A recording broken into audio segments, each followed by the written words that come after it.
Three, two, one. And we are live on YouTube and we are live on Rockfin. Thank you guys for coming. Sorry I'm late. Sorry I'm almost always late. I am here with my good friend David Patrick Harry over from Church of the Eternal Logos.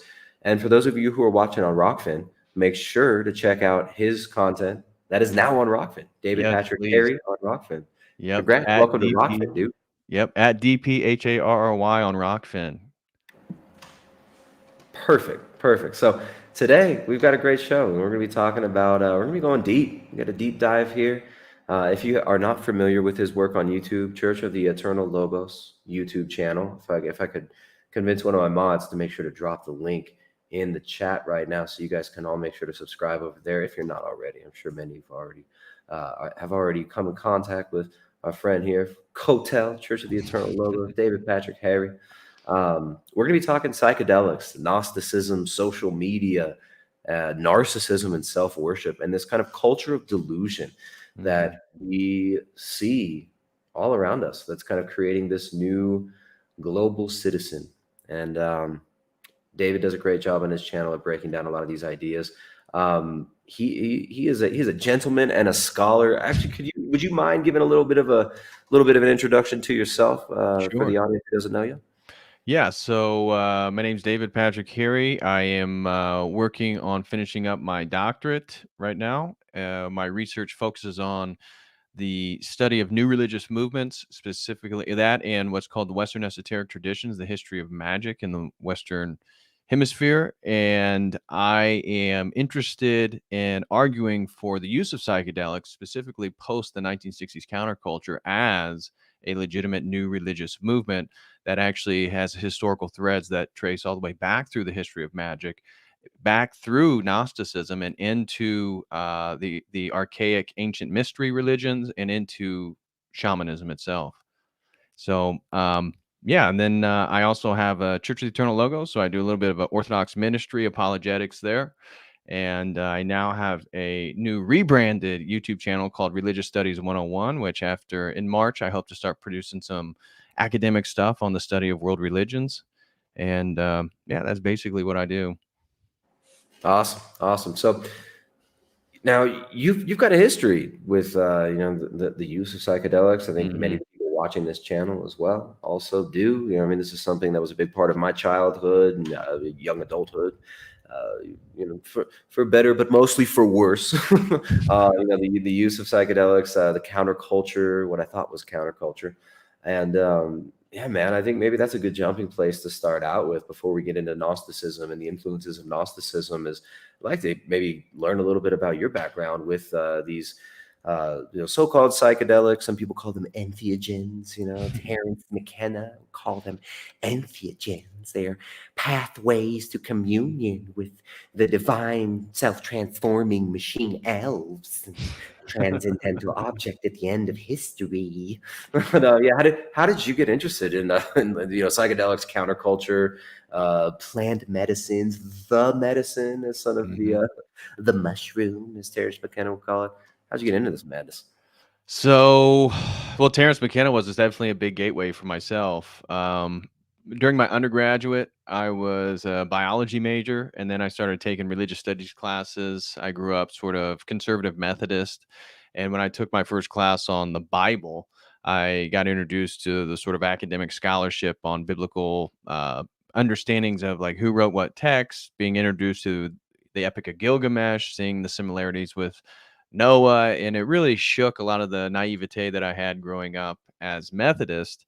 Then I got introduced in a world religious studies course on an introduction to world religions, Buddhism, Hinduism, and Taoism, and the sort of Eastern mysticism really resonated with me. So that's when I decided to study Chinese. I spent 2 summers in southern China, in Guangzhou at Zhongshan Daxue, Sun Yat-sen University. At the time, I was really interested in martial arts, so I was doing a little bit of Taekwondo competition, stuff like that.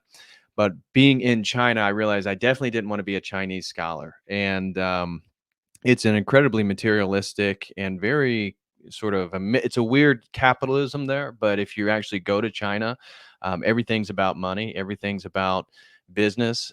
So me interested in like the Taoist monks doing Tai Chi in the morning mist, on Wudong Mountain, that was really, nobody cares about that. So um, that was a bit of an eye opener. That led to me writing a sort of capstone or thesis paper for my undergraduate on theories of magic and looking at the scholars that study religion and the theories of magic to religion to science.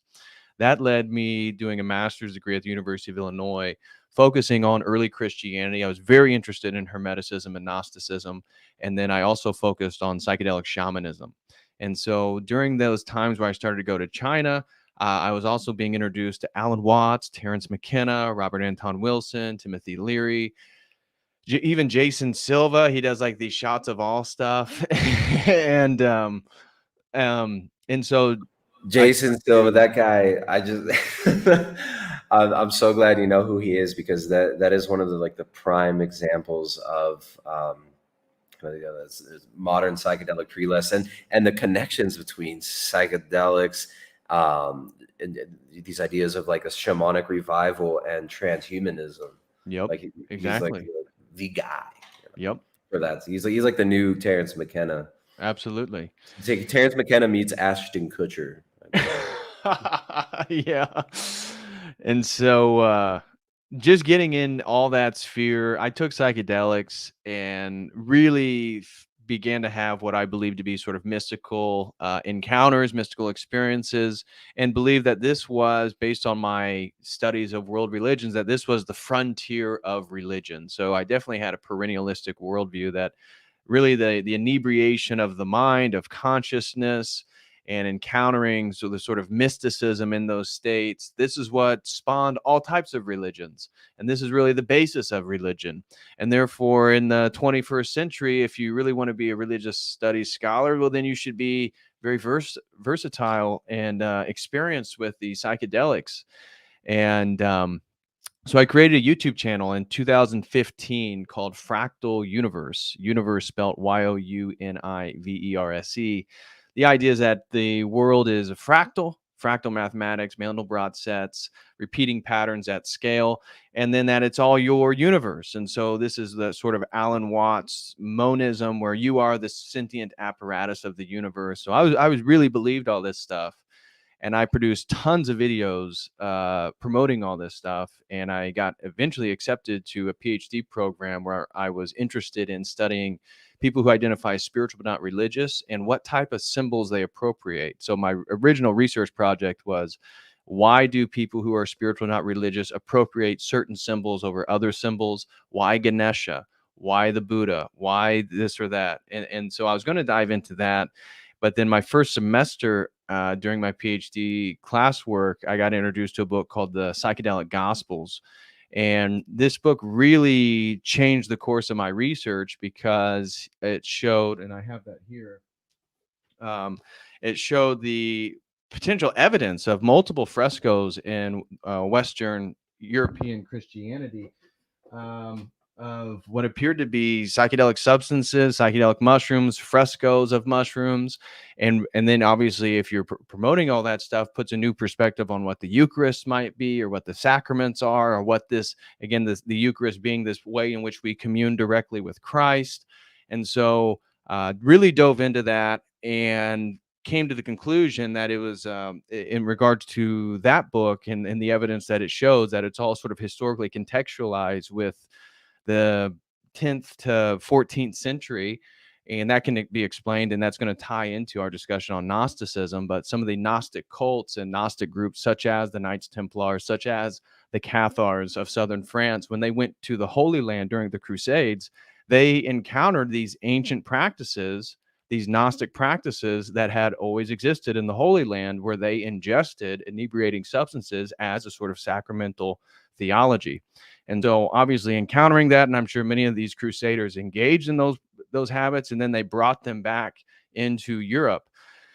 And so that's why then you start to get all these frescoes representing mushrooms and the original sin, being Eve eating from this mushroom tree. And so this awakening to consciousness, this realization of good and evil, was really a psychedelic trip. And so I diving mean, like into that when you're research. getting into this stuff, you start taking psychedelics, like it becomes this lens through which you see everything, Yes. right? It's like it's when you start to, take mushrooms, LSD, stuff like that, everything becomes an extension of your psychedelic journey, and everything. It's a I don't know.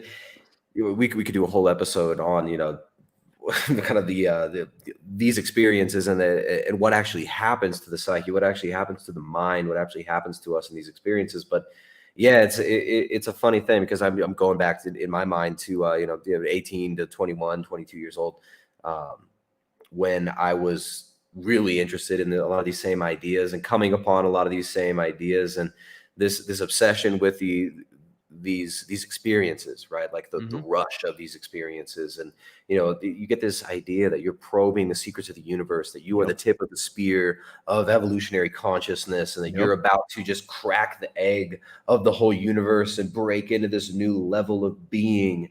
And it's funny, thinking back now at just how delusional one gets when they're in these Yes. states, right? You become hyper suggestible. Hmm. And if we're reading things like this, these kind of, Masonic or Knights, well, when I say Masonic, the Freemasons believe that they're an extension of the Knights Templar, and they Right. trace their lineage back through Yep. the Templars, and they have the secret knowledge. They have the secret Gnostic knowledge that all the religions are based on. But you really, when you're reading these things and tripping, it's like you really become enraptured with these ideas, and it's just Yeah. amazing how popular this has become. You think you're counterculture, but really this is kind of the zeitgeist that you're Yeah. tapping into. This is what the spirit of the age is.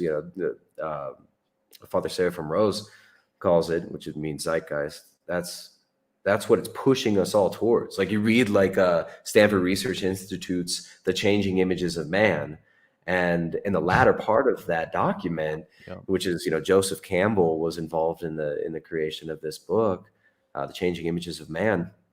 They're talking about reforming man, right? We have to restructure and re-envision man's place in the cosmos. And they suggest in the end there that we should use Freemasonry and this syncretistic approach to smashing all the religions together into one, and creating this unity consciousness, and picking and choosing and cherry picking what's good. And by good, they mean a utilitarian good of what's Yes. useful to us in social engineering, and creating this new man that is basically this, Freemasonic psychonaut, nature worshiper.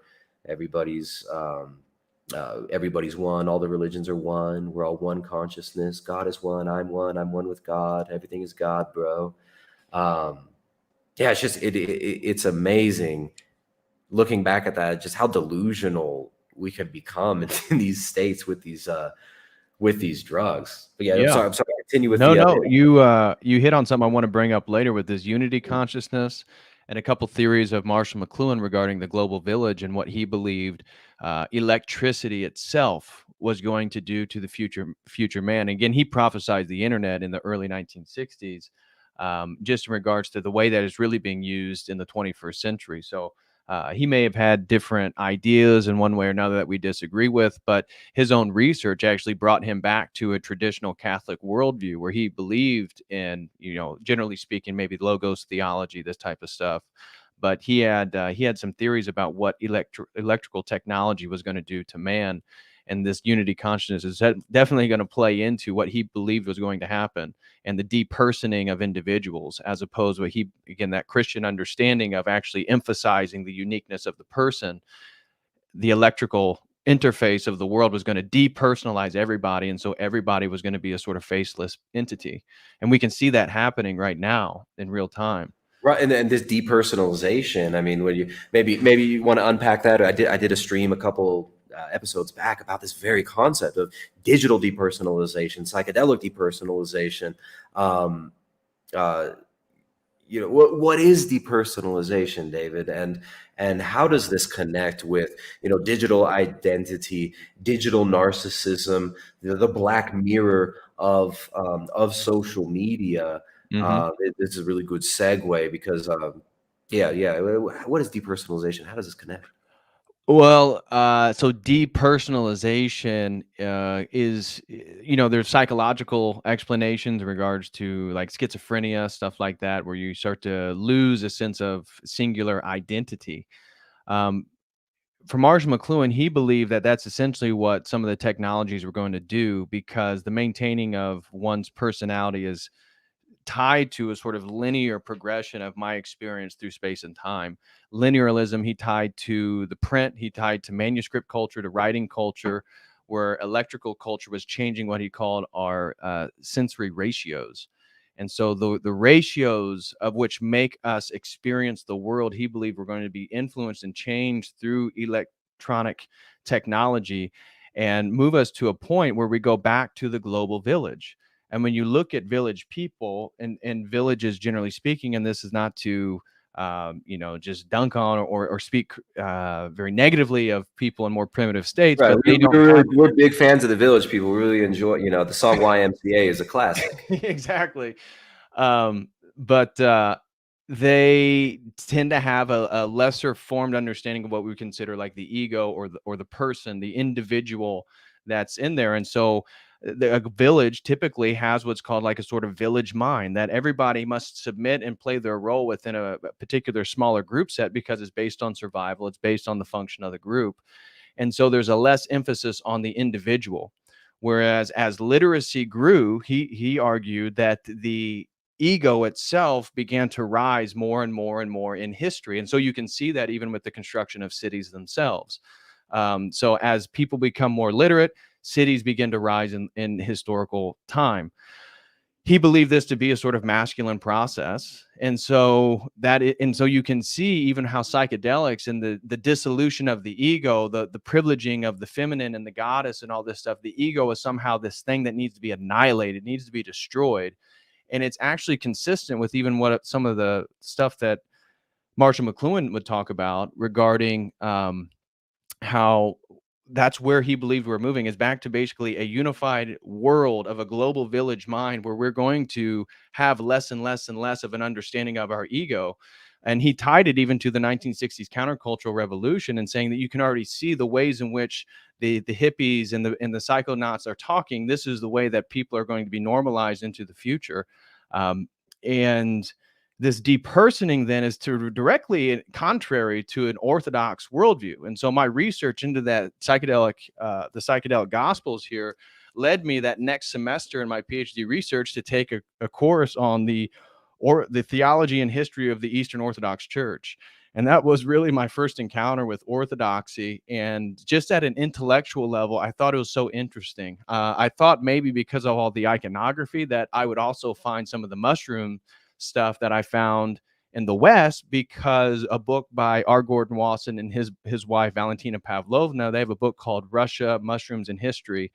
And this book talks about how when you look into the etymologies and the words of Slavic people, they have hundreds of words for mushrooms, and picking mushrooms and mushroom culture, what they described as a mushroom philic culture, is way more consistent in Slavic cultures. In the West, they would point to really only the Italian and the French languages have similar words and much more words. When you look at the Germanic and the English, we're very impoverished in regards to how we speak about mushrooms. And so in English, we only have toadstool, fungus, and mushroom. We only have 3 words to refer to the variety of species that we know as mushrooms. Um, so this book, I thought, oh, well, if I look into Eastern Orthodoxy, given its proclivity with all the Slavic languages and Slavic groups, I'm sure in their icons, I'm going to find examples of mushrooms. This actually is not what I found, but what I did encounter is this logos theology. And that's what eventually led to my eventual conversion into Orthodoxy, stopping all the psychedelic stuff and creating Church of the Eternal Logos. But in regards to personhood and depersoning, Orthodoxy is it's very emphatic that the way we engage God is on a personal level, and that God has created all of us at a sort of personal level, and that all of our personhoods are unique. And so the idea of Eastern mysticism of annihilating the person, that the person is an illusion. The person in Buddhism, for example, they believe in the an-atman, the lack of a soul. Atman is a Sanskrit term for soul. anatman in Buddhism is the absence of a soul. And so what we are then is like a tumbleweed. There's nothing in the center of the tumbleweed, but the tumbleweed itself is the collection of karmic practices and all of our karma that's collected over lifespans. And so we need to then do sort of ascetic things to get rid of that tumbleweed, all that detritus, all that debris, to realize that there is nothing on the inside. And once we realize that, then we can merge with the universal nothingness itself. So the ego is a hindrance. And orthodoxy says the exact opposite. It says it's only through this egoic. Now, at the same time, your ego can go too far, but in a degree, to another degree, it's through this unique personhood that we must maintain. That is what's going to be judged. Like if we believe in a judgment day, what exactly is going to be judged there? Well, it is a sort of ego that's making decisions right here, right now, that's consistent through space and time. There's one person here. And that's how we understand the three persons of God. That's how we engage with God himself. So McLuhan and this depersoning believed that really what we were doing is reverting back to almost a prehistorical period, and that technology was going to take us back to the sensory ratios of a tribal person, that actually people are becoming more illiterate as technology began to proliferate, which is exactly what we're seeing.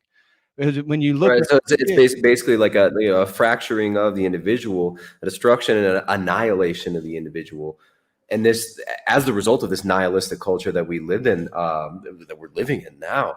I would highly suggest that anybody listening and watching check out Father Seraphim Rose's book, Nihilism: The Root of the Revolution of the Modern Age, because the ideas, his critique on modernity, his critique on the culture that we're all engaged in and living within is very prescient. But it's like this nihilism, this annihilation that nihilism has brought about, and this, you know, the destruction of everything, the destruction of the individual in order to create this giant global culture, this global McMono culture, um, is, is something that is not just destroying our sense of individuality, but also destroying our psyche. Right? yes. It's a destruction of the psyche. It's a fracturing of the psyche, and social media you know, it's like a hammer to the mirror of our psyche, and then a fractured black mirror reflecting back to us, like a black box almost, this demonic black box that creates these feedback loops when, you know, people become social media personalities, and their audience just, you know, feeds into their delusion and draws them more into the spirit of the age. Yep. Through, you know, the engagement with the audience, which is, you know, got this monetization aspect as well now, you know, everything becoming, you know, it's moving us towards this social credit system. Social media is the gateway to the social credit system, and the depersonalization, the destruction of the individual, and the mashing of everybody together into this collective Borg is something that psychedelics have been a great aid and a great Yes. tool in, right? Because in the results Yes. of the psychedelic experience, which is a traumatic experience, right? The psychedelic experience results in the same thing that ritual magic is working towards, and that is this fracturing of the psyche, this depersonalization. Right. And yeah, I mean, you being somebody who studied both psychedelics as well as Western mysticism and ritual magic, would you say that's an accurate depiction of Absolutely, yeah. And I would say that the tribalizing features of technology are absolutely consistent with the tribalizing values of psychedelic substances. So you can look at the 1960s counterculture. The more people engage in the ritualistic use of psychedelics, the more they're actually going to venerate and move back to a sort of tribal understanding of a sort of primitive man. Again, that's what Marshall McLuhan, who never did psychedelics, he said that's exactly what technology itself is going to do with psychedelics. So in my academic research, I actually talk about drugs as techne, the Greek word for the root word for technologies, that they are tech, because technology is just a technique for a means to an end. And so psychedelics are a means to an end to this direct experience of God. Technology itself is a means to an end to different things that we want to do in the world. And so this materialism, spiritual materialism, that somehow I'm going to become more spiritual by taking in a material. I'm going to escape the material world by taking in a material. This is rooted within psychedelic spirituality. This is rooted And within this idea of transcending the material world, the material world being bad, the material world being this this sort of trap, this this cage. Your body is a cage for your spirit. This is something that is rooted in the ancient world as well. I mean, Gnosticism has been around for a long time. And the psychedelics have brought about this kind of Gnostic revival, right? And the guys we talked about earlier, Terence McKenna, and as well as Leary, these were open Gnostics, Yes. right? Openly Gnostic teachings that they engaged in. And unfortunately, I mean, I was somebody who was really into these ideas in my younger years as well. Thank God I got out of it. But yeah, how do psychedelics tie in with Gnosticism? And maybe give a little bit of a background on Gnosticism as well. I know you're very well researched in this. So psychedelics. So I'm actually writing a paper, and this is part of my larger dissertation, is trying to trace the use of drugs for religious and spiritual purposes from the shamanic, the prehistoric period into the 21st century, and try to show what is the continuity, what is the spirituality, what are the presuppositions. Now, as an academic, I do not put my own opinion into this. So I have a lot of people who I work with who are in favor of a lot of these things. So I'm writing in a way that when they read it, they're like, they clap, they say, this is great, this is exactly what we want. When I'm writing it, I'm doing research to try to analyze it objectively and say, this is what's happened throughout history. You can really point to shamanic tribes as the beginning of this whole period. And so shamanism itself, there's the shaman. So when we look back to these tribal societies, which is, again, the premise here, that technology is taking us back to the global village, according to Marshall McLuhan. Terence McKenna had the idea of the Archaic Revival. So he believed that as psychedelics became more normalized, that we were going to become more archaic. So we see how psychedelics and technology theories of moving back to the prehistoric person are tied together. Psychedelics, when we look at it historically, you can point to somebody like Mircea Eliade talking about drug use in these tribal settings. And so the shaman is a sort of healer. The shaman is the person who has dominion and power over spirits. And so as they go into altered states of consciousness, usually through psychedelics, but in places where psychedelics are absent, they'll do it through trauma, they'll do it through ordeal poisonings, they'll do something, they'll do it through ritual dances. So that's like what the sun dance is. A man goes out in the middle of the blazing sun in the desert and dances nonstop for hours and hours and hours, spinning in circles. He's going to go into an altered state of consciousness. And so the shaman does his prophesizing, does his healing, does his magical spiritual work in altered states. Psychedelic substances then are always the easiest way and gateways into these practices. Moving from the shamanic period, it's most likely that these mysteries were maintained. And so when we look at like Hinduism and what was the this sort of elusive esoteric identity of the god Soma, it's clearly some type of a beverage people drank, and Soma allowed people to engage in an altered state of consciousness, and this is how people would gain the realization of who God was, or these larger mysteries. You can point to the mystery at Eleusis, and so the Allesian Mysteries, that they would engage in what's believed to be a sort of ergot-like substance, which is it's a fungus that can grow on wheat and barley, and that they would mix this and put this into a drink called the kekekion, and they would drink the kekekion in a ritualistic way.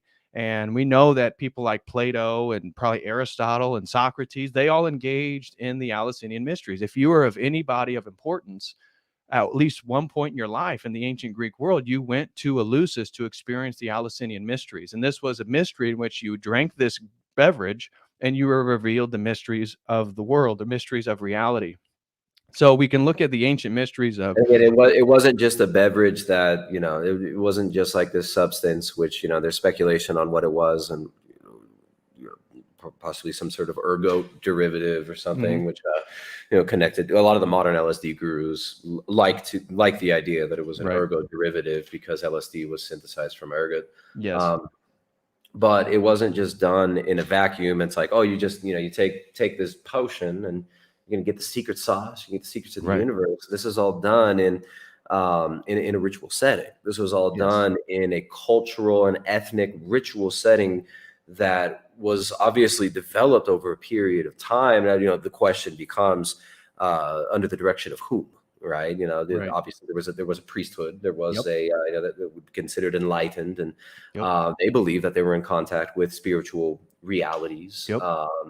Now, then the question becomes, or modern materialists would say, well, and these are just they almost take like a pragmatic view of of these, but obviously the Christian perspective is that these are real experiences. But the gods of the nations, as the scriptures say, gods of the nations are demons.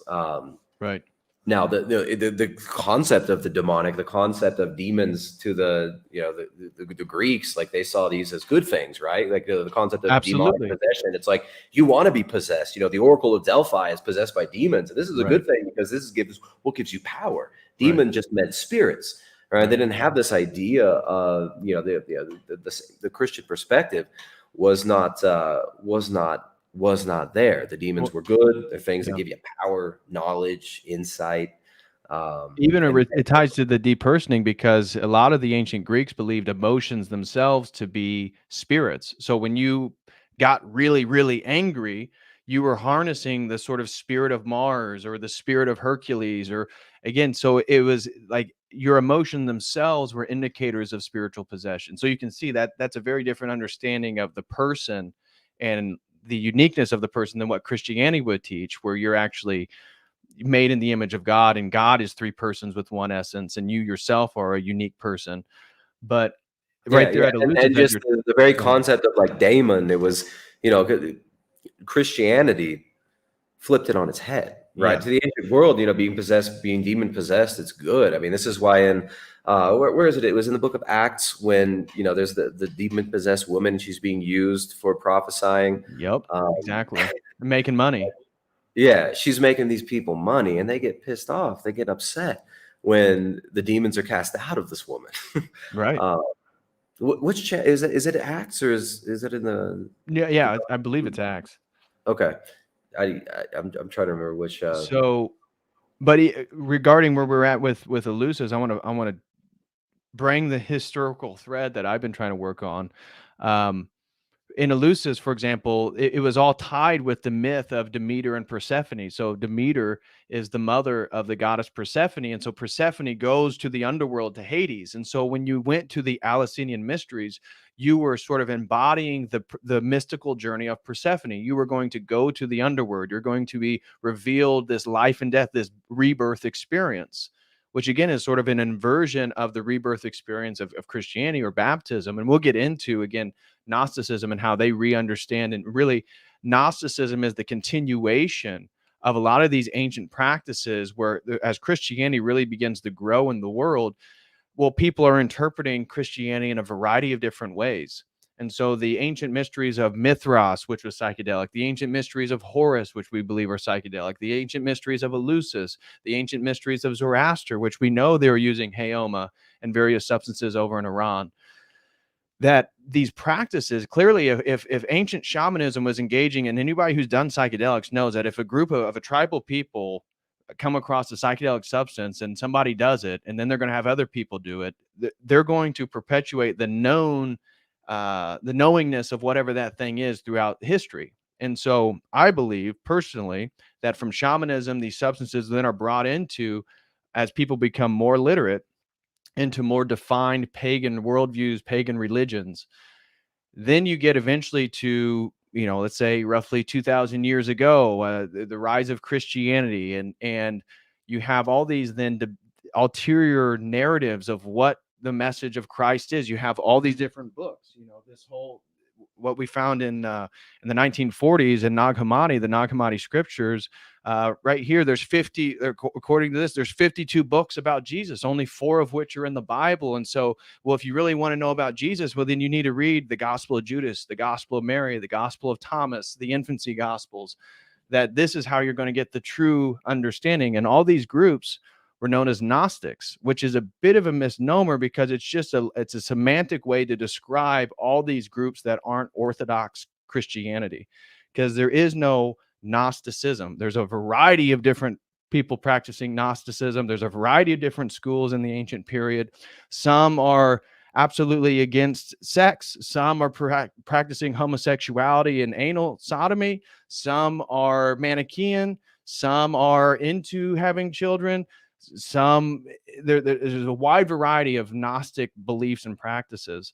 And we'll see that that's where this historical Gnostic thread you can see even coming into the present world with some of the moral and sexual proclivities of people in today's society. But Gnosticism, we know, was perpetuating some of these ancient mystery rites where when they did the Eucharist or these sacramental practices that Orthodox Christianity was doing, they were using inebriating substances, whether it be mushrooms, most likely, or a concoction of different things.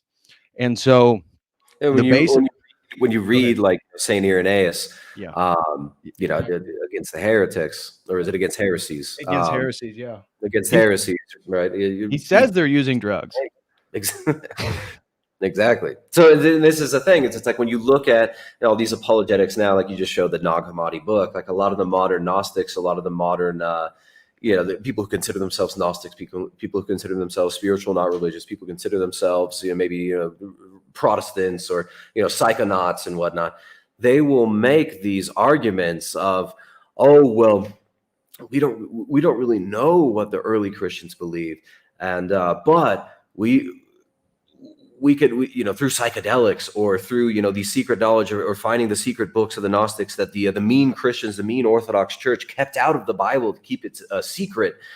We can figure out what Christ really was teaching and what was doing. And there is this really popular thread now of trying to find the true hidden secrets of Christianity. Right. And it's amazing how many different groups are still using the same methodologies of psychedelic drugs, so-called psychedelic drugs. What I think psychotomimetic drugs is a better name for them, because they induce this state of depersonalization and psychosis often.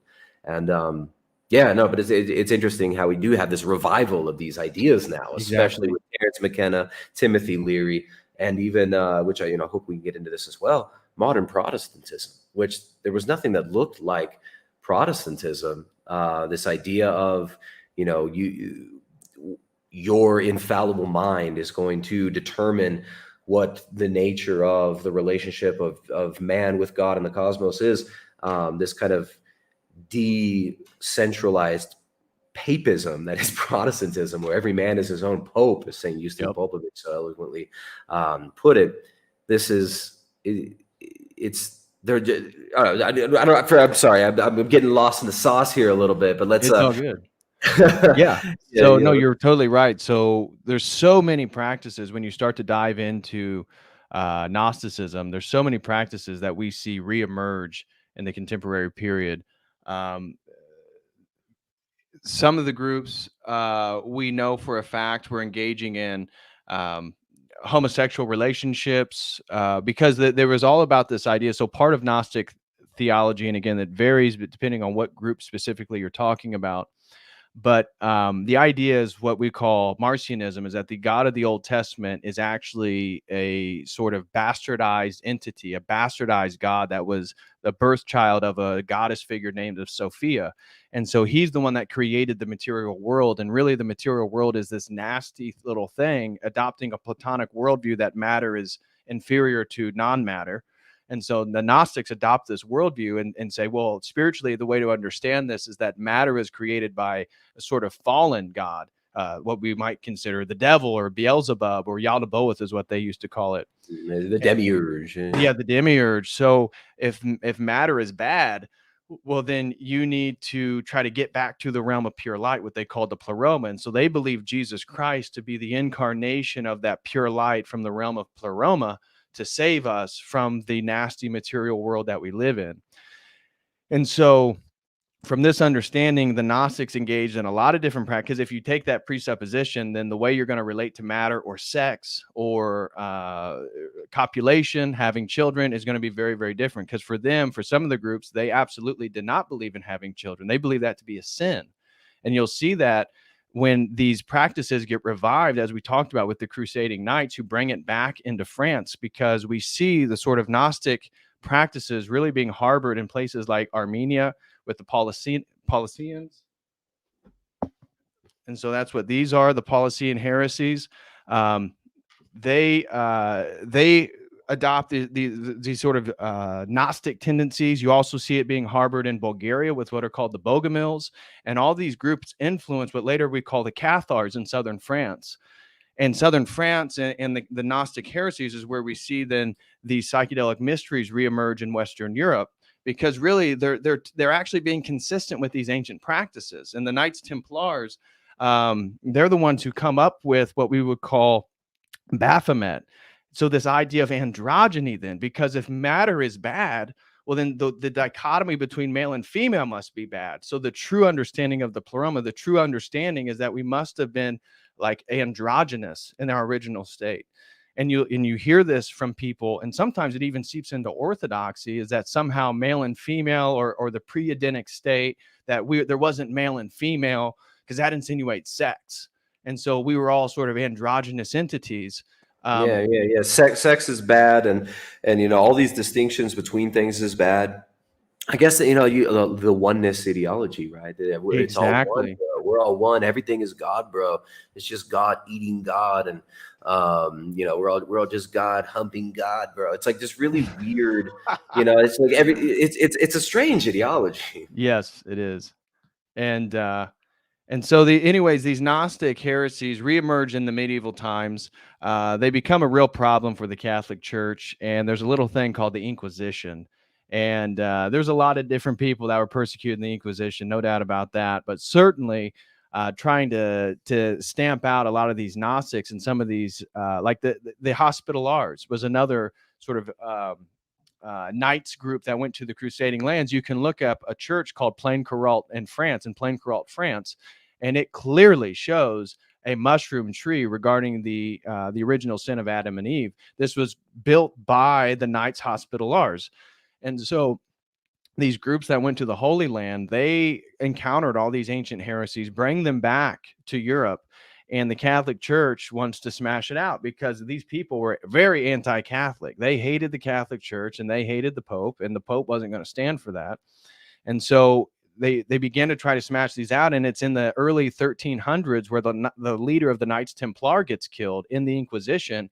And so the Knights Templars go underground, and they go up in the north, and they found safe harborage in England, in Scotland. And this is a known fact. And that's where eventually we get what we call Scottish Freemasonry, English Freemasonry, a lot of the secret societies, what we'll get with Rosicrucianism in Germany and all these different places, that these secret societies reemerge to sort of eventually keep the mysteries, the ancient Gnostic mysteries, alive.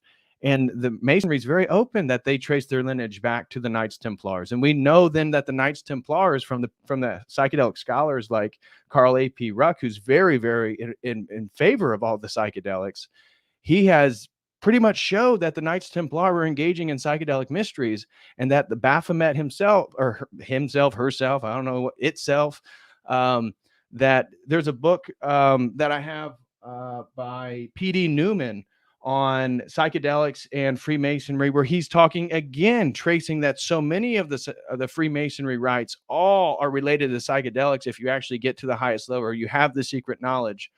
And so, well, we saw, and I haven't really engaged in this world for a while, but a lot of these people, they maybe 10 years ago, talking about symbolism and synchromysticism. I don't know if you remember some of those YouTube channels.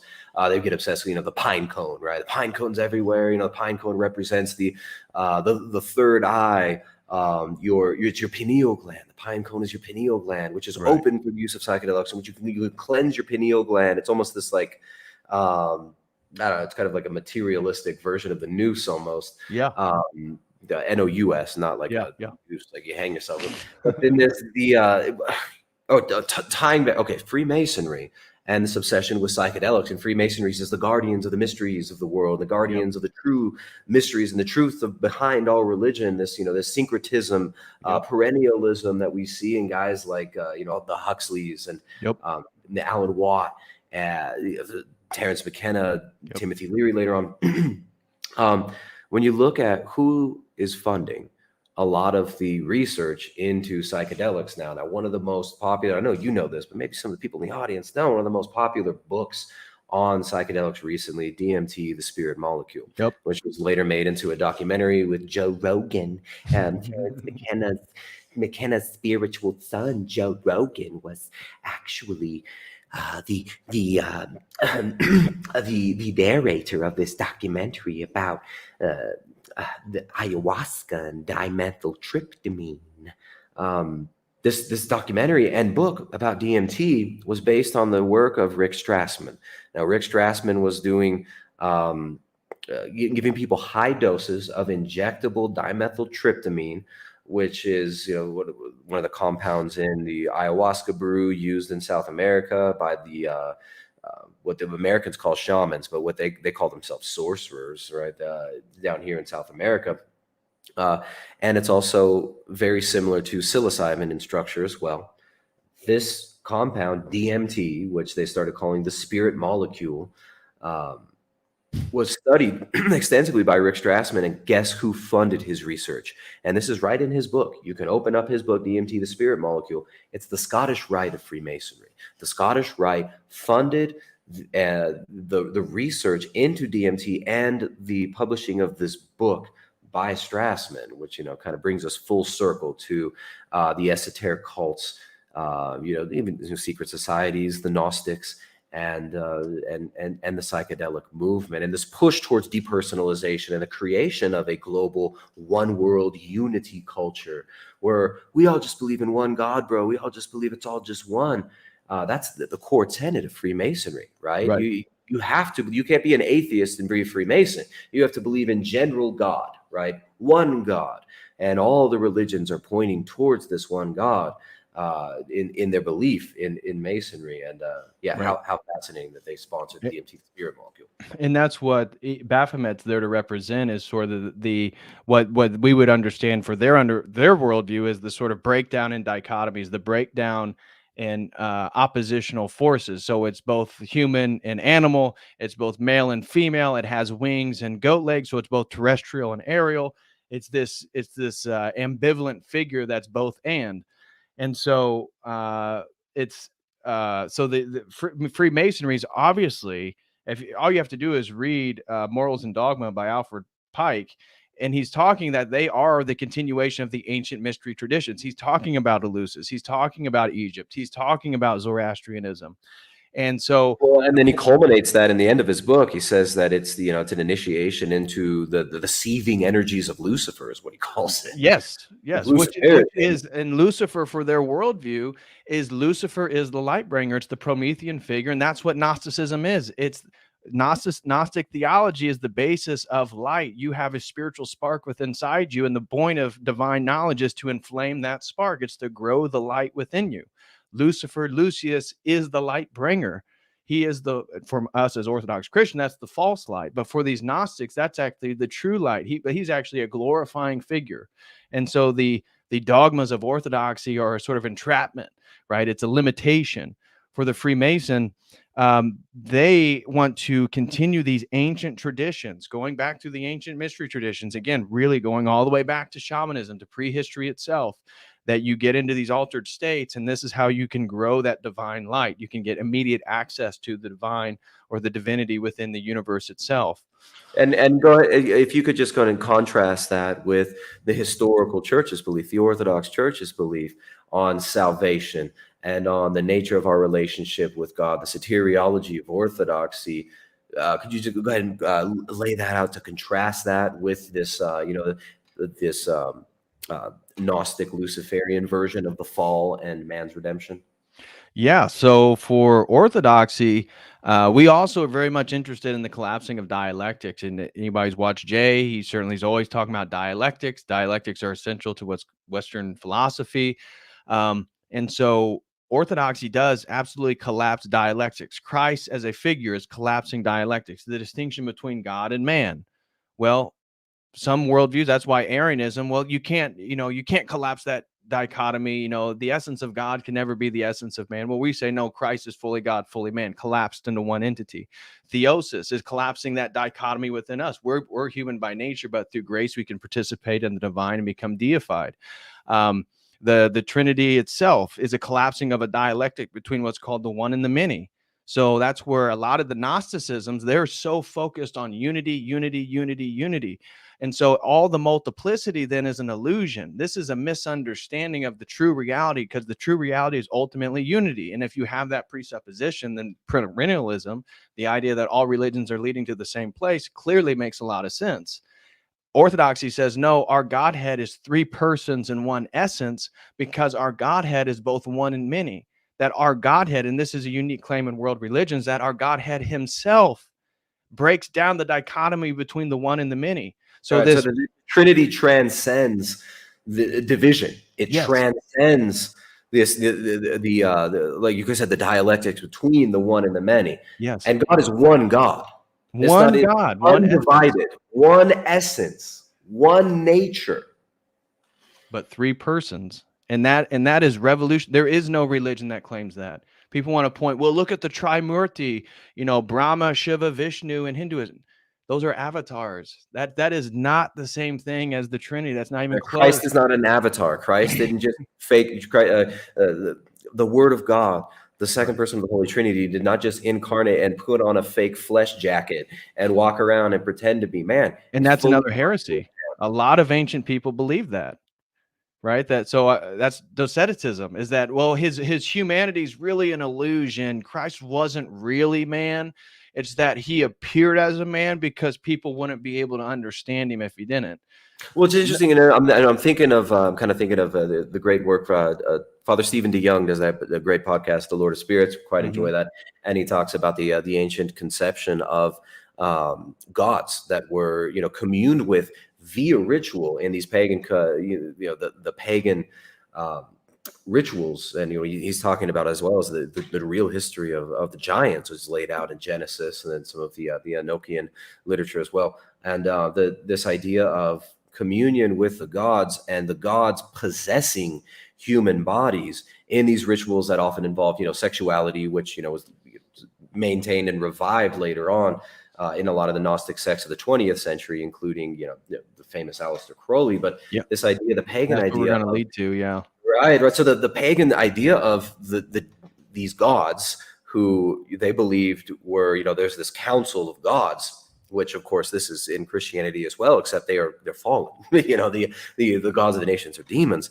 and this idea of gods possessing a human body through ritual and communing with man through these rituals that would then affect the physical world, which is of course an aping of Christ, a inversion of what Christ is. And a lot of the Gnostics, later modern Gnostics, will say, oh well, Christianity is really it's pagan, bro. It's pagan. No, it's an inversion of paganism. Paganism was pointing to Christ, exactly, inverting it. Christ is the fulfillment of everything. The incarnation is the fulfillment, right? Anyways, and just like they want to say, well, he's a solar god. That's why the sun as an entity inside creation is representative of Christ. It's not that Christ is the sun. Our claims of who he is goes way beyond just, well, he's the light of the world and he rises and you guys worship on Sun's day and he rises Sunday, on that only works in in English too. Sunday, it's in Spanish, it's domingo, right? And hijo de Dios is in Spanish, right? So it's like in Spanish in the liturgy, you sing the hijo de Dios is the Son of God, whereas son, S-O-N, that only works in English. So a lot of these arguments are that you see from a lot of modern Gnostics. Like Jordan Maxwell, he was a big proponent of all this stuff. Yep. And so that's what it goes back. Basically, we're going to fight the elite. Jordan Maxwell is we're going to fight the elite by initiating you into their religion and putting you in their worldview. Exactly. By making you one with their religion. It's exactly. Really exactly. And so all that is what people get wrapped up into the deep rabbit hole known as astrotheology. And it's not that astrotheology as a lens isn't useful to look at world religions, because clearly if man's going to create symbols to understand ultimate reality using symbols of created earth and creation itself, it's going to be useful. But to stop there is just, it's laughable, because you don't even engage into the deeper mysteries. You don't even engage into, for example, we're talking about the one essence of God. These are deeper categories, philosophical the astrotheologian, they don't even get into this stuff. Just everything's just a myth of what is observable. But continuing on in regards to this dialectical stuff and getting back into Freemasonry, we see Christ. He's both man and God. He's both eternal and temporal. He both created creation, and he enters into a body that's created. All these things are collapsing dialectics, and that's why then the full Christology of being both God and man is essential, because if you don't have that, you're going to revert back to these ancient heresies, which ultimately revert back to Gnosticism, which ultimately revert back to the privileging of unity over multiplicity, which ultimately is going to lead us to why we're moving towards globalism, why we're leading towards the depersoning of individuals, why we're leading towards this world where everything is privileging the unity over the multiplicity. You're going to have no more national borders, because nationalism is a threat. That's a multiplicity. Orthodoxy says, no, you can have your nation states, Romanian Orthodoxy, Russian Orthodoxy, Greek Orthodoxy, but then it's still unified at another level, through the theological level. Yeah, the body of Christ, right? The body of Exactly. Christ, the unity that we actually seek. And this is what globalism, this is what perennialism, syncretism, all the religions are one, we're all one, bro. This is what that they're aping. This is what they can't truly replicate, though.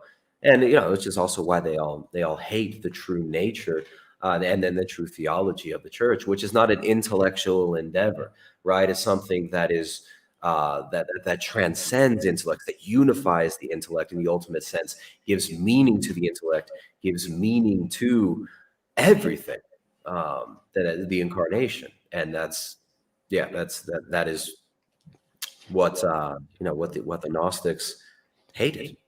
Right. And so we can see, I would argue, the normalization of transgenderism and the sort of ambivalence and the ambiguity of sexual identity is tied again back to this privileging of unity, right? Because it's getting back out of what they perceive as two distinct ontologies of male and female, two distinct beings sharing the same essence of human nature, but two sexualities, two different modes of being. That is breaking, that is collapsing down, because again, we're moving into a world through getting back to this unity consciousness due to syncretism, through what ultimately is relativism. And so when you start to look at what's the history of philosophy, well, as you move into the 20th century, the questions of the knowability of reality are really falling apart. So um, whether it be forms of idealism or phenomenology, existentialism, logical positivism, they're butting up to this thing that, oh, maybe there isn't a fully objective truth. Maybe we can't ultimately know reality. And so that reverts to, or you have John Dewey's pragmatism, that maybe things are just, it's all about utility. Maybe utility is just the way that we should understand what is true in the world. And so the Yeah, whatever questioning of, makes you happy. It's just whatever works for you, bro.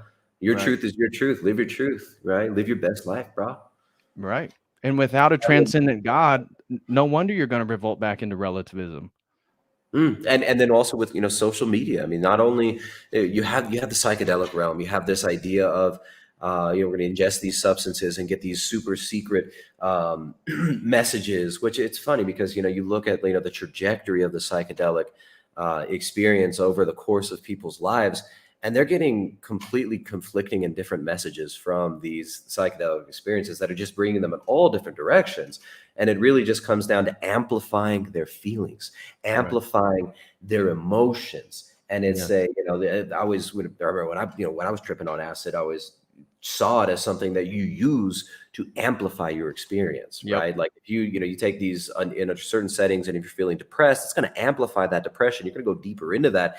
And the same thing with your spiritual delusions, right? You're Right. surrounding yourself with certain literature, and you start taking a little bit, maybe micro dosing some mushrooms, or you start mega dosing mushrooms, 7 grams, Yep. 10 dry grams, whatever. And you are going to go deeper into whichever wellspring you've attached yourself into, whichever fountain you're sipping from. It's going to intensify the flavor of that fountain. And it's interesting how, just these experiences bring people in all different directions throughout their lives, and end up actually just creating confusion in people. They end up really just being well springs of confusion. And, but social media is actually very similar in that you look at the Instagram models, or prominent YouTubers who make their life as just this basically acting into a mirror, right? And then getting feedback in the comment section from people that are helping to direct their experience and amplify their experience. They're able to really create the same depersonalization effect Yes. through the social media mirror, the black mirror that is social media.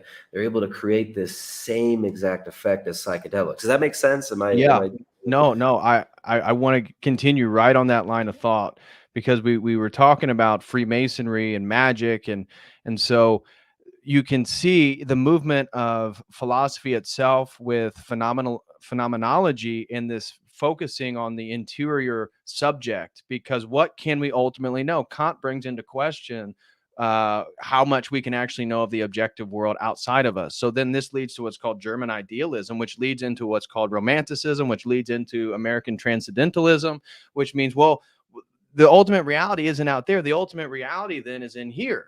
And if the ultimate reality is in here, then I just need to focus on my own experience, and my experience of the world is my doorway to truth. I don't So need it's to like go this out. navel gazing self worship, right? Like And that's exactly where it leads, and that's where this social media stuff actually is another emphasis on unity. The unity, though, comes back to myself. And so whether you believe you are the universe, the sentient apparatus like Alan Watts, or you're just a narcissistic individual, it comes back to a full cyclical unity. And that's what everybody uses, because unity is an experience, and we're all searching to be complete. We want to be whole. And so people then get it through the social media by venerating themselves and venerating basically the way they feel about the world. And then as we move through the use of drugs and through the history of Western civilization, this comes through Freemasonry. This comes through ritual magic. We know that witches, why do witches ride brooms? Well, there's significant research to show the reason why they ride broomsticks is because women would put ointments onto the brooms. They would put the brooms directly on their vulva, and that would allow those ointments to seep into their blood system quicker, and they would get intoxicated. That's why they're flying on broomsticks. It was another psychedelic ritual. And so moving into then somebody like Thelema with Aleister Crowley, drugs are an intricate part of Thelema, and Thelema is the worship of one's will. There is nothing more important than to worship my own will and to put my will onto the world. This is Sartre's existentialism. And so we Well, can it's funny, see. just going back to social Yeah. media, and Crowley said every man and woman is a star, Yes. right?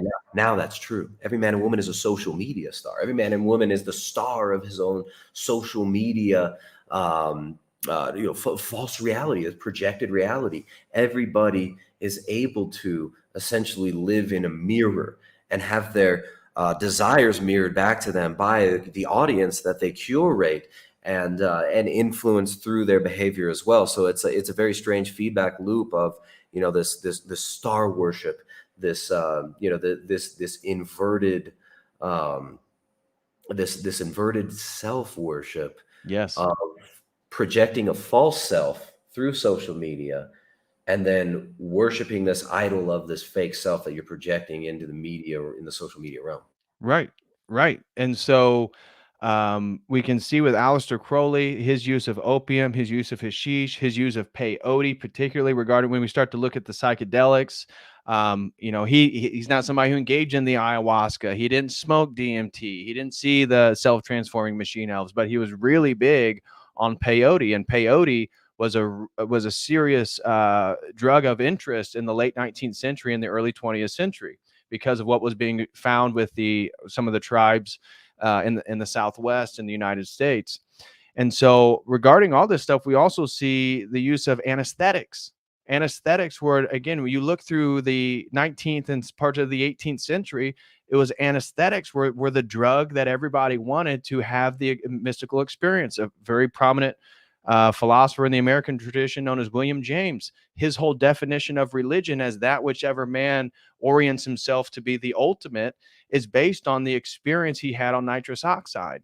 So this moves us into then the 20th century. There's a confluence of forces here. The understanding of magic leading up to this point, the use of drugs, the philosophy, questioning the existence of ultimate truth, focusing on the interior state, focusing on these existentialist understandings where you're going to like make yourself. You need to go out into the world and you need to escape the sort of dread of reality that there is no truth. Therefore, you need to go make your own truth. And that's what Gnosticism was doing. Gnosticism was trying to escape the material world that was created by the demiurge. And so you see the premises, the basic premises of Gnostic theology tied with the movements within philosophy, tied within what is a right, you're hiding with the social media, what rises with technology, TV in the 1950s. Then you have the counterculture in the 1960s. Was the counterculture even possible without television? And this is where then Marshall McLuhan, he's theorizing, he's seeing all this technology, then the machines, the radio, he's saying all this stuff, it's beginning to change the ratios of people. People are changing their understandings of reality, and all this stuff is mixing. And so you can see as we move into the 21st century, all these things have been brought together in one force. So when you look at Silicon Valley, a place that was founded due to the LSD movement of the 1960s, regarding all the companies that IBM and the companies that got going there, and the CIA's interest in Silicon Valley, the CIA's interest in LSD, that drugs, psychedelics are always been a foundation of Silicon Valley. And you see that one of the most popular form of spirituality in the Bay Area is magic. It's occultism. There's multiple thelemic temples. Yeah, remember when microdose? Everyone started talking about microdosing a few years ago. Yeah. And everyone in Silicon Valley taking microdoses of LSD, mushrooms, and other research chemicals. You're absolutely right. And then also, I mean, you mentioned Timothy Leary earlier. I'm sure you were probably right about to go there as well. Timothy Leary, obsessed with artificial intelligence, Yes. And virtual reality. And same with Terence McKenna. They said Terence McKenna prophesied, the mushrooms told him that this was all going to move towards you're going to create your own reality in virtual reality. We're gonna decentralize all of creation. Everybody's gonna become their own god or their own virtual reality. And these are the promises that the metaverse gives you. This is the promise of uploading your head into Google, your consciousness into Google Cloud, uploading your consciousness that they can't even define. Exactly. They're gonna upload it into the cloud, and we're all gonna become one. We're all gonna become gods, and you're gonna be able to have 1,000 different avatars, right? And this is these ideas come out of the psychedelic world. They come out of this, the Gnostic psychedelic quest for, individual autonomy and control over our experience. And then this idea of, unity in we're all going to become as one. We're all going to become gods. We're all going to become gods of our own universe. Yep. And this is where transhumanism.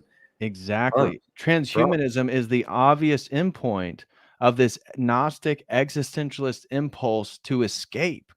What are we escaping from? Right. And so whether it be so that you see the technology and the psychedelics and the drugs and the magic, it all works together. It's all moving historically in the same point, moving us, driving us towards, because I suspect the 21st century is going to be one of the most magical, depending on how long we're here. We have no idea how long the 21st century is going to, if we're going to make it through the entire century, but I suspect it's going to be one of the most magical centuries in human history. And he doesn't mean that in a good way. Yeah, I don't mean that in a good way. But I suspect it's going to be and we're already seeing it. Like, you look at educated people, the majority of people have ideas. There was a study, I shared this article, I'll put it here in the live chat. That the new Gnosticism points to sociological research in the 1990s, that most people, when they understand religion, well, you don't need an institution, you don't need a one specific religion, you just need your own experience. So everything's back to how I experience the world, which is the ultimate unity, right? Yeah, Instead of we like don't know getting these old dogmas, right? These dogmas are so bad that in and of itself is a dogma, right? These are all man-made. These are all man-made, bro. We got to go to the core of it. We got to transcend the dogmas, which again, it's self-refuting, and that in and of itself is a dogma. It's all with right. all sorts of presuppositions behind it. Um, Exactly. Well, that's like the relativist saying there is no truth. That's a truth claim. And so these internal contradictions, uh you see this nonstop. I mean, even with Terence McKenna, right? So we're going to go to the Archaic Revival. We want to take all these psychedelics. We want to become like the tribal people, but at the same time, you're going to upload your consciousness to a computer, and you're going to live in a space that's this big, and that you'll be able to do all these different things. Well, which one is it? Are we going back to the sustainable life where we live in nature like the tribal people, or are we going to be some sort of cyborg? And it's like, well, it's both. And it's like, it can't be both. Which one are we doing? yeah, you're right. No, it's very schizophrenic culture, right? It's very double-minded, very, Yeah, very double-minded. Hey, shout out to everybody watching right now. We got the YouTubers, we got the Rock Finners. Thank you guys who have supported by dropping those tips. Let me read a couple of these tips over sure. here on Rockfin. We got a tip from my own brother. My own Hey, brother, shout Chase out to Haggard. Chase. What's up, Chase? Chase says PSA. Chase Haggard is here. I have a real highbrow comment from Chase. I have a micro penis, and I will ban anyone who mentions it. That is all. End message. So thank you very much for that highbrow comment from my brother. Shout out to Chase. Joy Jackson tipping $10 says, "Good evening, Rockfin crew. Hashtag climate change now."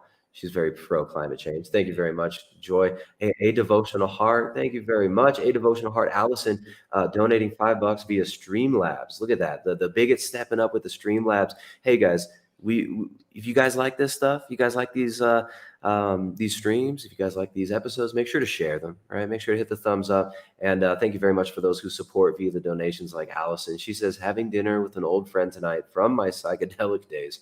I'll catch the stream tomorrow. Love you guys. Check out my stream with Jamie tomorrow." There you go. Check out A Devotional Hearts channel over there. Allison's channel.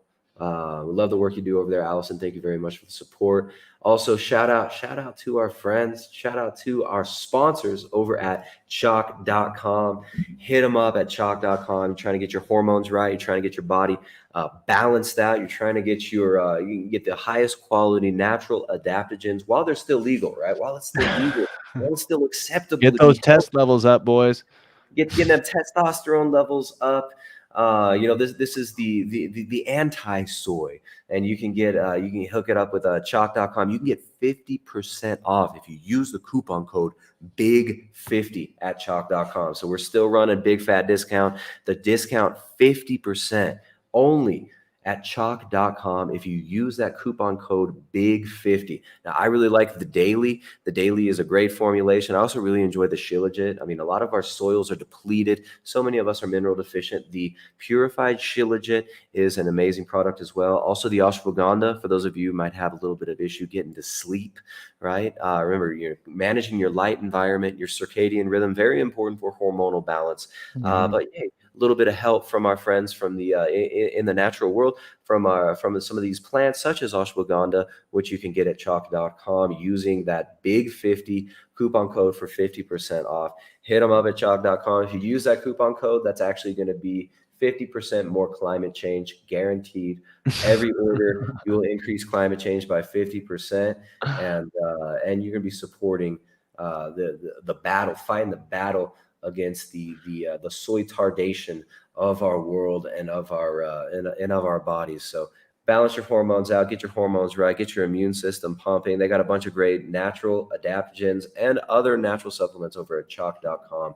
Big 50% off. So shout out to our sponsors, Chalk. You can find the link in the descriptions. That's CHOQ.com, chalk.com. 50% off with Big 50 store wide. That is store wide, guys. All right, here we go. Thank you for everybody who supports, who shares the videos, who likes the videos and all that, and also support yourself by hitting up chalk.com. Get that 50% off. All right, thank you, David, for coming on, man. This is a great talk. I mean, let's keep going. I kind of forget where we left off there. Yeah. Well, I just want to, at least before we end, just get to the 21st century here, because we were talking about Terence McKenna, the technology, the psychedelics, and nature. And I think, again, when we start to look at where we're moving, because I wanted to bring it back to what the first or the second question, we were talking about unity consciousness. And that's exactly what we're doing. This dissolution of the ego with psychedelics is breaking down of the personal, of the ego. The ego is not the enemy in Orthodox. Now, to a degree, it can be, because it's through the ego that we have narcissism and all this stuff. And this is the irony, right? That the people who are engaging in psychedelics, the people who are having the death and rebirth experience, believe themselves to have access to Gnostic information, gnosis, right? Secret knowledge that, oh, you haven't taken psychedelics. Well, you need to, because you don't understand what I understand. You don't know what I know.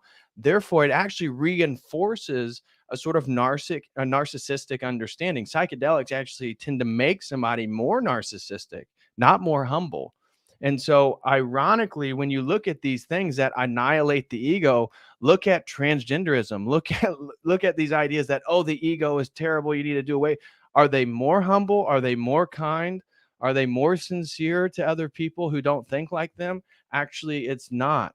And so the moving forward from the 1960s, and we see how technology in Silicon Valley and drug culture becoming more and more normalized, and the movement towards globalism. Jay's done great research showing how this has been a century-long effort by the global elite. And at the same time, the global elite are not subjecting their children to the same things that we are being subjected to.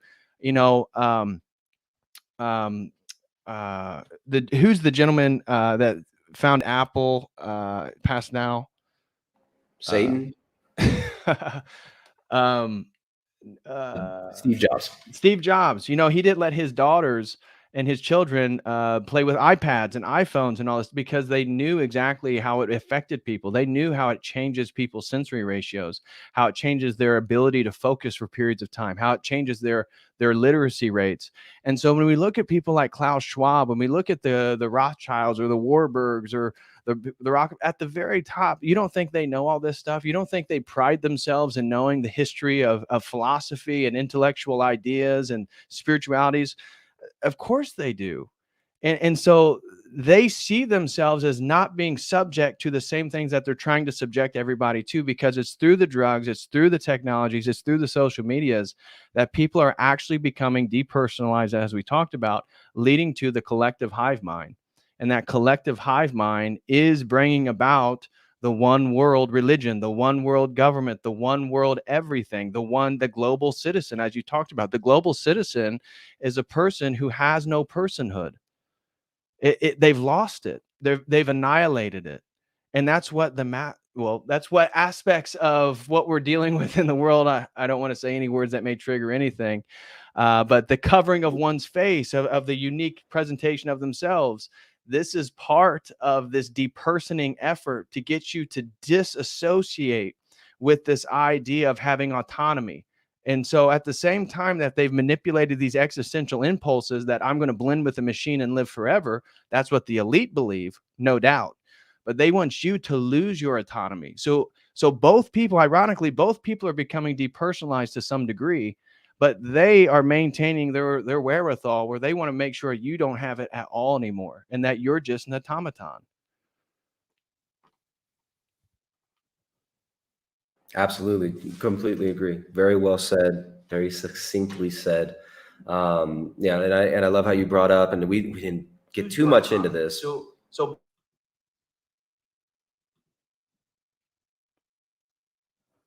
Sorry, I had my another tab started talking, and it started looping back. This idea of psychedelics are going to destroy your ego. right. What a cosmic giggle it is that they actually end up reinforcing this extreme narcissism, right? Right. It's like, I'm God, bro. My experience is the ultimate experience. I understand, like, we're all one, bro. We're all one with God, but like, I'm more one than you. It's kind of the result of this, and Right. it just becomes, oh, my ego is way smaller than your ego, And bro. that My ego is like, narcissism, right? this Because little teeny tiny micro ego. that's the new Uh, unity, right? So they're bringing in the collective global unity of the one world government through the privileging of the unity of my own experience. So I don't need to get into logic. In fact, they hardly teach it at university anymore. I don't need to get in and try to attempt objective measures, because truth is through my own experience. We all have our own truth. That's why I'm a gender studies major that focuses on basket weaving with multicolors. Um, this is how people are being manipulated through hedonism, through their pleasure senses, through the sensations of the world. So they want to make sure you have no discipline. Through the absence of discipline, you actually lose your identity. Christianity is saying the exact opposite. It's saying, if you want to become a person, if you want to become whole, pick up your cross and follow Christ. Take on a more disciplined life, take on more responsibility. It's actually going to be more rewarding. You're going to have more meaning. And so when we look at the world, we see people becoming less disciplined, more hedonistic, less responsibility. They want to get their social credit score. They want to make sure the government pays for them. I want government housing. I want government health care. I want my government monthly check. I want no responsibility for myself. And by doing that, they're losing their own identity. And so that's how this manipulation of getting people to focus on themselves is how the elite are bringing about a one world government of, again, unity. It's all about this privileging of unity at a conscious and also subconscious level.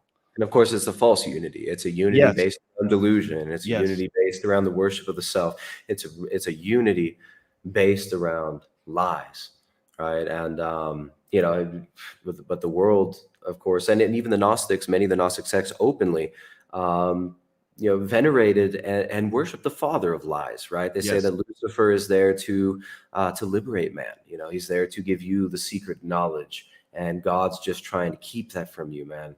And it's an inversion. So it's an inverted unity. It's not a unity based on unity within ultimate truth, on unity with God, on participation in the divine energies of God, through becoming members of the body of Christ, right? Through a life within the church, through repentance and putting off of the fallen nature, and an embracing of our the redeemed nature through Christ. Yeah. It's a worship of the fallen nature. It's a worship of Yes. the self, and it's very sneaky. It does it in the Very psychedelic sneaky. mind state is like, I don't need all these. I don't need fake dogma, bro. I'm my own. I'm the high priest. I'm God. We're all God. We're all one. I don't worship these man-made things. All the while, you're worshiping your own man-made Man-made.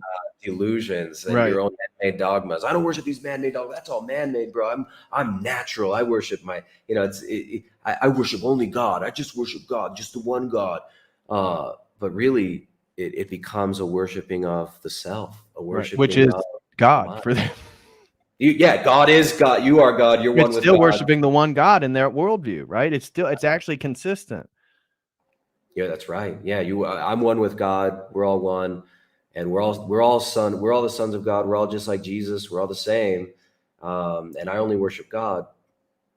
Yeah, it is with worship of the self. So there we go. Yeah. Full circle. Absolutely. And that's why humility, I believe, is such an important thing in Christianity, because to be humble is to force oneself to recognize I am a person, but I'm like humbling myself in opposition to somebody else. So I'm realizing that I'm not the same as somebody else. And so Christ, if God came incarnate, and what did he do? He was not a military leader. He was not a political leader. He was not a technocrat. He was a man who humbled himself amongst the lowliest of people, to show that if you want, the closer to get to God is actually the exact opposite of, again, what you just highlighted with the self-worship and the oneness thing. Christ is telling us to do the exact opposite. And actually, by doing that, you become closer to God, which is the irony. It's the paradox of this whole thing. And so orthodoxy then is all about that. For me to show love, I cannot just love myself. I have to love another person To love myself is not love. Even the sinner, I think it's like, everybody loves themselves. To show love, to have mercy, to have compassion, I have to show that to somebody else who isn't me, which necessitates this distinction between me and somebody else. And that's what Christ is showing us, that we're actually personhood, and the uniqueness of individuals is extremely, extremely important. And those are doorways. The way we treat other people are doorways to God, because there is an image of God in all of us. We all are icons of God. And so you see this understanding. It's just so subtle. Well, I have God in it within me. You do. I'm made in the image of God. You are, but you're not God.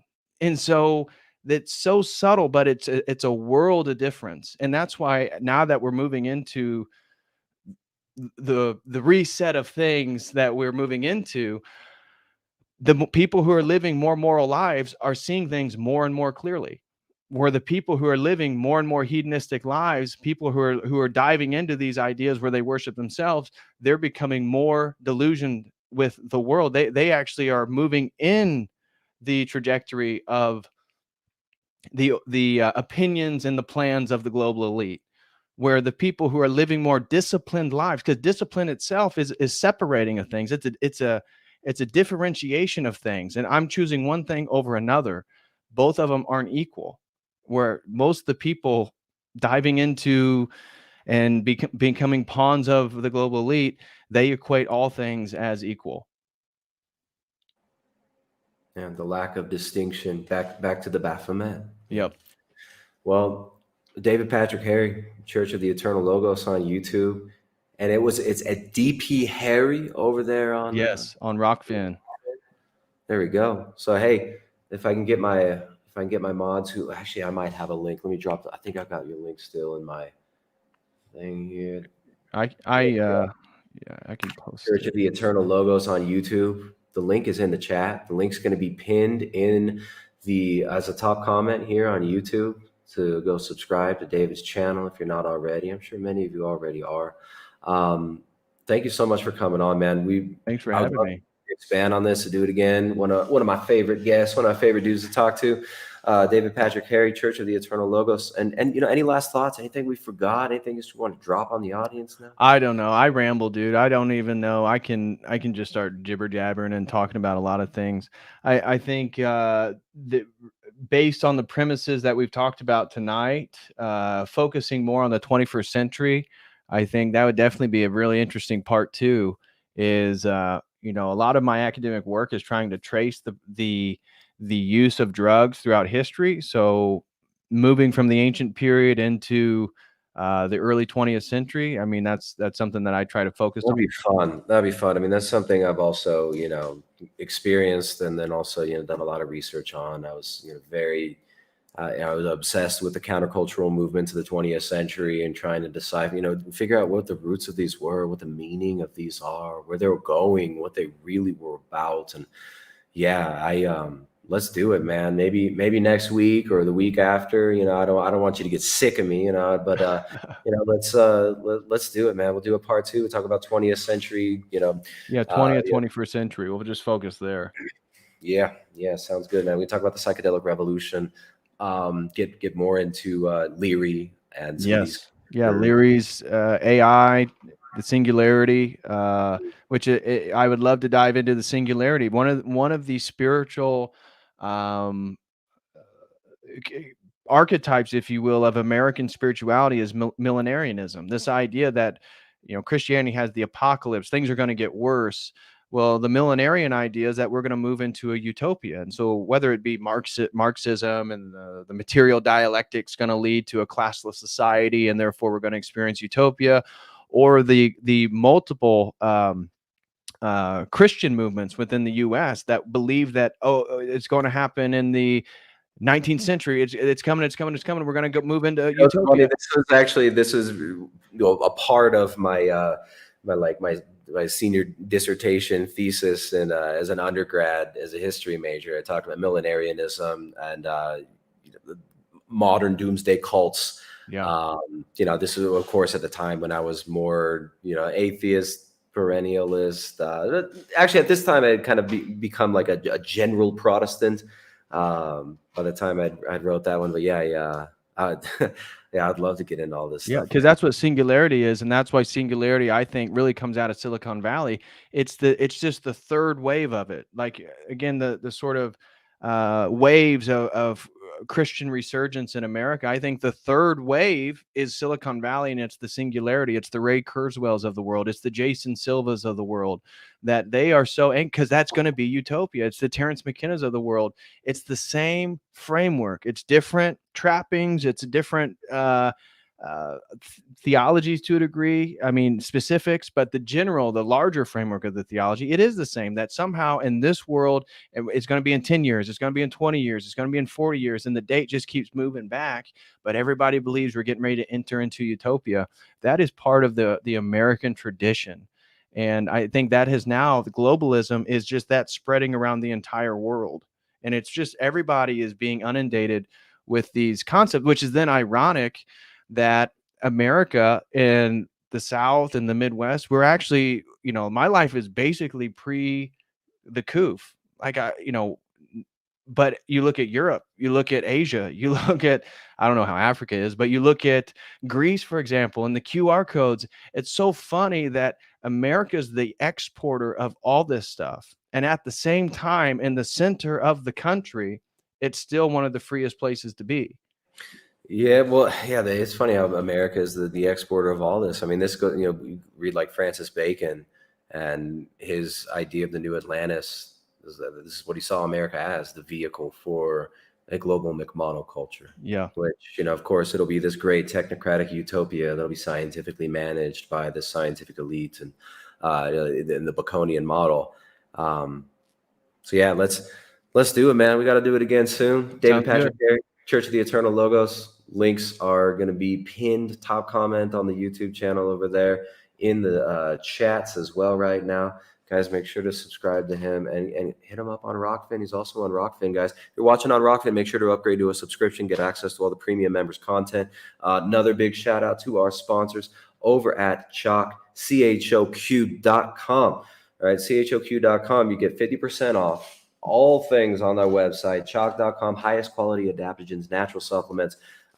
Get yourself some of the daily if you're a dude. The Tomcat 100 extract is fantastic as well for male hormone balance. Also quite enjoy the ashwagandha, the purified shilajit, the 7 wonders, which is 7 natural mushrooms. None of these are the mushroom, but they include shaga, lion's mane, and 5 other really powerful medicinal mushrooms. I think reishi's in there as well. I give that one to the kids every day. The 7 wonders over there at chalk.com, CHOQ.com. Boost your immune system. Get your hormones right while it's still legal, and get 50% off when you use that coupon code BIG50, 50% off store-wide.